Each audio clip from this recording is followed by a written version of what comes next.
So do you know the story of the Ten Commandments, where they came from?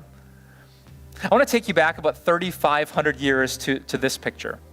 You see, Pharaoh, the king of Egypt, decided that the descendants of Abraham, what we call the people of Israel, the children of God, were a threat to his power.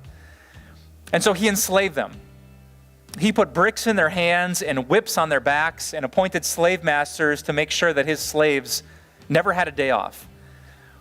And so God's people quickly learned the number one rule of slavery, that there is no rest.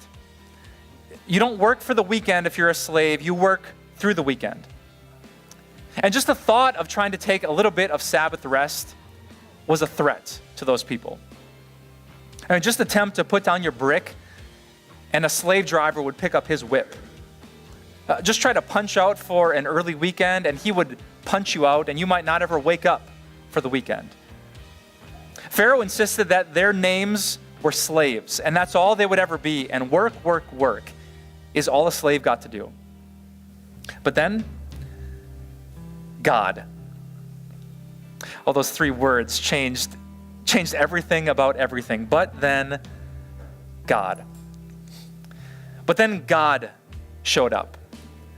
But then God rescued his people with his mighty outstretched arm and his powerful, loving hand. But then God changed the slaves into his sons. I wish I had time tonight to tell you all the details of that story. When God sent the plagues upon Pharaoh, when he sent the Passover lamb, when the Red Sea became the Red Seas, when Charlton Heston bellowed, "Let my people go," and God rescued his people. But here's what you need to know about the story, that God changed those slaves into his kids.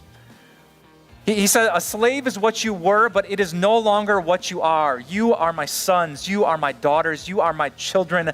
I'm giving you a new name, a new identity. Slave is not your name anymore.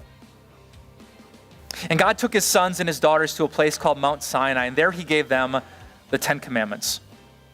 You would have to work 7 days a week if you were a slave, but guess what? I changed that. But then God, you're not a slave. So I'm commanding you, so you can remember your new name, to just rest.